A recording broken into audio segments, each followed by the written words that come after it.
So picture this. It's a Monday night. October 12th, 1981. Studio One out in Burbank.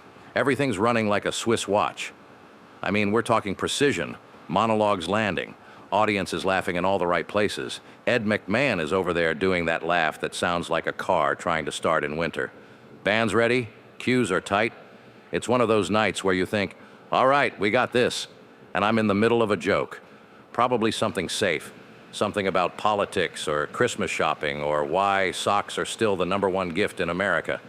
And suddenly, one of the producers leans in. Now, when a producer leans in during a show, that's not good. That's like your pilot coming out mid-flight and saying, "Quick question, do you know how to land this thing?" He whispers something in my ear, and I just stop mid-sentence, which, by the way, is not something I do. I've had guests fall asleep, guests forget their own names, but I don't stop. And he says, there's a little boy backstage. Make a wish. He's not doing well. See, his only wish is to meet you. Now you hear that? And suddenly all the jokes you were telling about tax returns and airline food, they don't feel real anymore. So I look at him and I say, how bad? And he doesn't sugarcoat it. He says, terminal leukemia. Family drove in from San Diego this morning. Doctors think this might be his last good day. Now there's a moment, a very quiet moment, where everything slows down. And I say, bring him out. Producer says, you sure? We can do it after the show? Keep it private?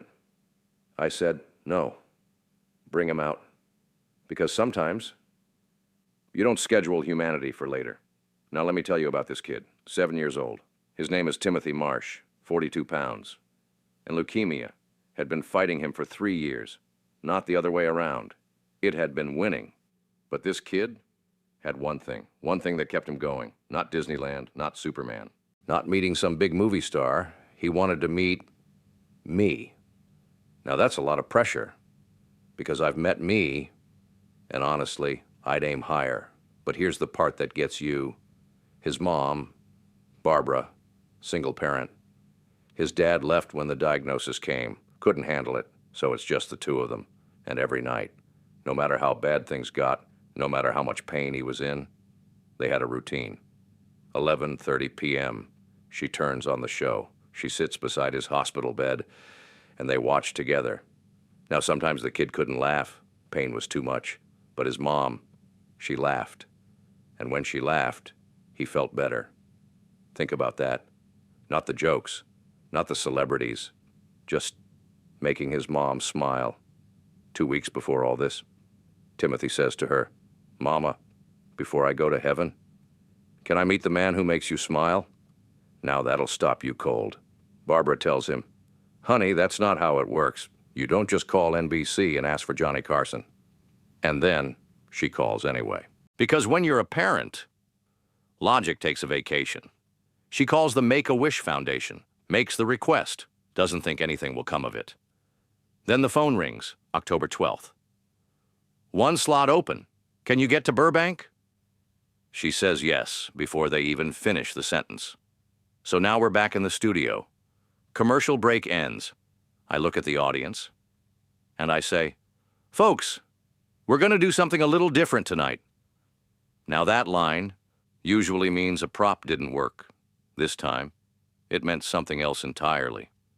The stage door opens, and here comes this little boy in a wheelchair, being pushed out.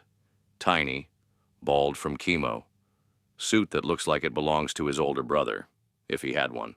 And the audience, they don't know what to do, because this isn't a celebrity. This isn't a bit. This is real. So I walk over, and I kneel down next to him, eye level, and I say, hey there, buddy, what's your name? He says, Timothy Marsh, I'm 7. I came from San Diego. I say, San Diego? That's a long drive. You tired? He says, a little, but I wanted to meet you really bad. Now that'll get you right here, you know? So I smile, not the TV smile, the real one. And I say, well, I'm awful glad you're here. I point off stage. Is that your mom? He says, yeah, that's my mama. She watches you every night with me. I say, Every night, even the reruns, and he giggles. Actually giggles. Says, even the reruns. Now, folks, when you get a laugh like that from a kid who's been through that much, you don't forget it, and suddenly, the whole room is quiet because something's happening. That doesn't usually happen on television, something honest. And I notice he's holding something. I say, what have you got there, pal? He hands me this card, construction paper, crayons, the whole works, a drawing of me. Looks better than I do on camera, frankly. He says, I made this for you. Mama helped with the spelling. So I open it, and inside it says, thank you for making my mama smile. Love, Timothy. Now I've read cue cards for years. I've read scripts, monologues, jokes, but nothing prepares you for that. I read it once, then again, then one more time, and that thing I've built over the years, that calm, that composure, yeah, it cracks.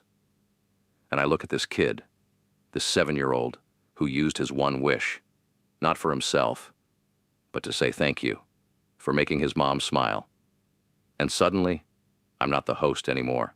I'm just a guy trying to hold it together. And that's when something happened I didn't expect.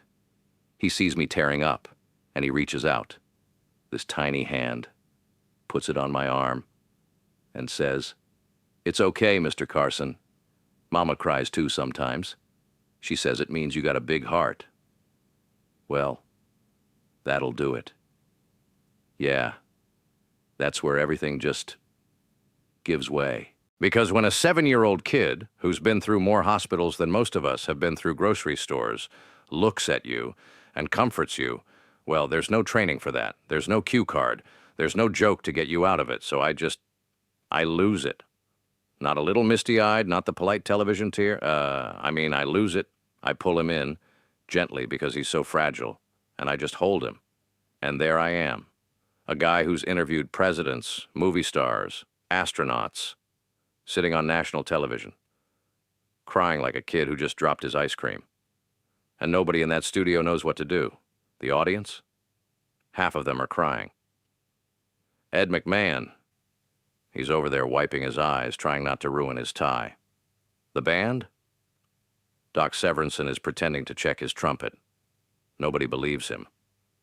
Camera guys, boom operator. I think even the lights were dimming out of respect. And out there, 20 million people watching something they didn't tune in for, but something they probably needed. So I try to pull myself together, which, by the way, is like trying to fold a fitted sheet. You think you got it. You don't. I'm still kneeling next to him, and I say, Timothy, you are one special kid. You know that? And he says, Mama says that too. And I go, well, your mama's right. Now I pause, because I don't know what to say next. And that's a rare thing for me. Usually I've got something. Even if it's bad, it's something. So I say, can I ask you something? He goes, okay. I say, what do you want to be when you grow up? Okay. Now, folks, that question just hangs there because everybody in that room know there isn't going to be a when you grow up. Doctors had been clear. Weeks, maybe, not years, but he doesn't hesitate. Not for a second. He says, a comedian like you. And I'll tell you something. That hits different. That's not pride. That's not flattery. That's heartbreaks and honor all tangled together. So I look at him and I say, yeah, you got any jokes for me? And he lights up. I mean, really lights up. He nods like he's been waiting his whole life for this moment, which in a way, he had. He says, why did the chicken cross the playground? Now, I've heard a lot of setups in my time. That one's new. I say, I don't know. Why? He says, to get to the other slide. Now, I'm going to be honest with you. That joke, structurally, needs work. But I laugh. I mean, I really laugh. And the audience laughs. And Timothy, oh man, he lights up like he just headlined Carnegie Hall, like he nailed it. And in that moment, he did. So I stand up, turn to the audience, And I say, ladies and gentlemen, Timothy Marsh, the future of comedy. And that audience, they don't give him a polite clap. They stand up, all of them. A real standing ovation, not for a performance, but for a person. For courage, for heart, for being 7 years old and somehow stronger than everybody else in the room. Now, here's the part nobody saw, because television has commercials, and sometimes the most important things happen when the cameras aren't rolling. We go to break, and I do something I've never done before. I tell the producers, clear the stage, everyone out, no cameras, no crew, just me, Timothy, and his mom. So there we are, sitting on the floor of that big Tonight Show stage. No audience, no lights, just quiet. And I look at him, and I say, Timothy, I want you to have something. Now I take off my watch, Rolex. Been wearing it for 15 years. Every show, every guest, every moment, that watch was there. And I hand it to him. I say, this watch has been with me through everything, and I want you to have it. He looks at it like I just handed him the moon. He says, I can't, that's too much. And I say, no, you're not taking it, I'm giving it. You're big difference. Now his mom, Barbara, she's crying. Not just tearing up, I mean full on. Can't catch your breath crying. She says, Johnny, we can't accept this. And I look at her and I say, ma'am, your son taught me something tonight.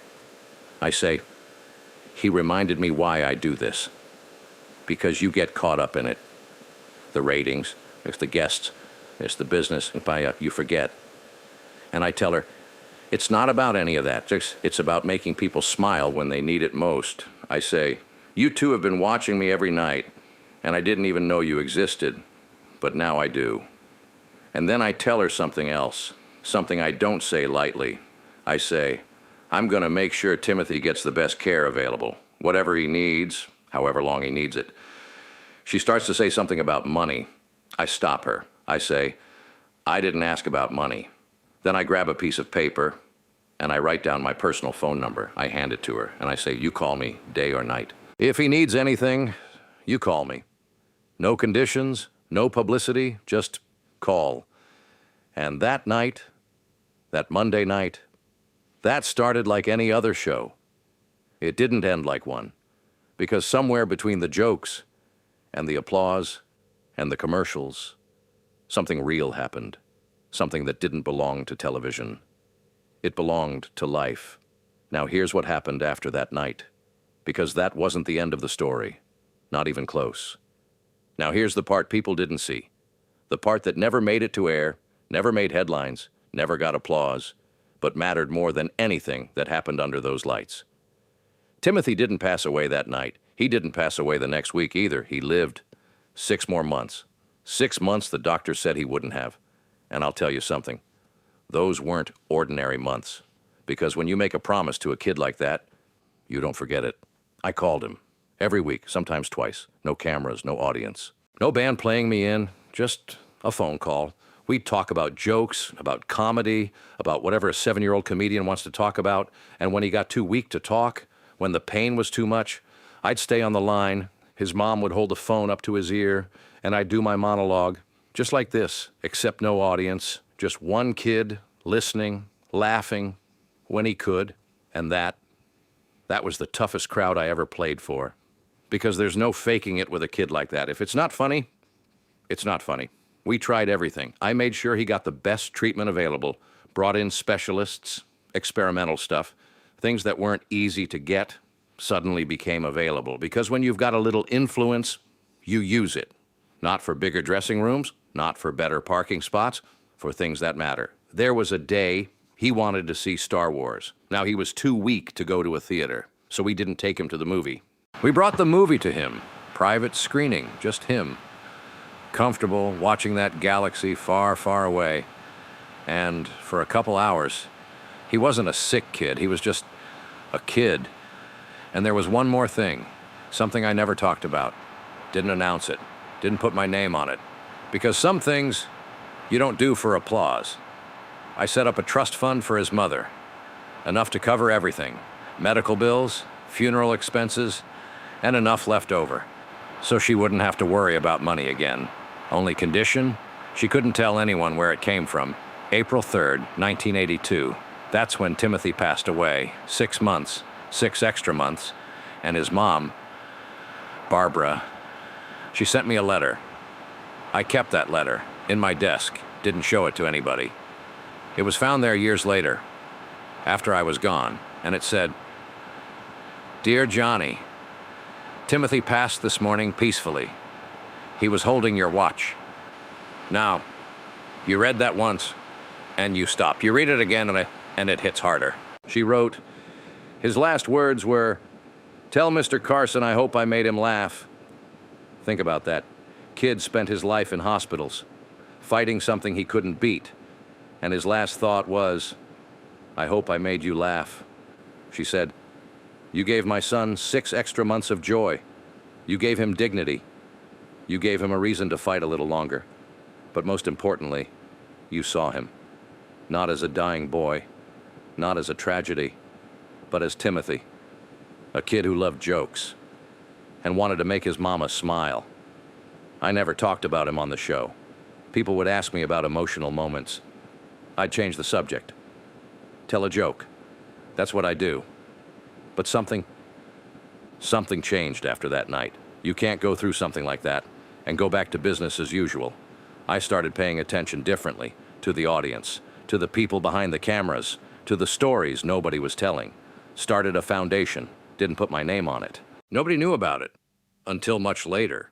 Funded pediatric cancer research, millions of dollars, all anonymous, because that's not about credit, that's about impact. Ed McMahon once said something about it. He said, after Timothy, Johnny stopped performing life and started living it. And you know what? He was right. Years later, final episode. 1992, big night, end of an era. And somewhere out in that audience, somebody holds up a sign, just 3 words. "Remember Timothy." And I saw it, just for a second. I nodded, didn't say anything, just touched my wrist, where that watch used to be. After the show, a reporter asks me, "What does that mean?" "Remember Timothy?" And I smiled. Not the TV smile, the real one. And I said, "It means some of the most important people you'll ever meet aren't famous. They're just important." Now here's the thing people get wrong about that night. October 12th, 1981. It wasn't special because I cried. Special. Let's be honest. These days, if you don't cry on television, they cancel your show. No, that's not what made it special. What made it special is that for a few minutes, I forgot I was on television. I wasn't the host. I wasn't the guy behind the desk. I wasn't the king of late night or whatever they like to call it. I was just a man meeting a kid who reminded me that none of this, fame, success, ratings, applause, none of it matters if you can't use it to make one person feel seen. He came there to meet his hero, but I walked away that night knowing I'd met mine. We live in a world now. Everybody's chasing numbers, followers, likes, views, viral moments. We measure success in digits. But a 42-pound, 7-year-old kid taught me something different. Success isn't how many people know your name. It's how many people you show up for when they need you. He didn't ask for the world. He didn't ask for fame. He just wanted to say, "Thank you for making my mama smile."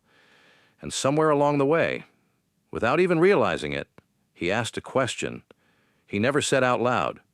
"Do I matter?"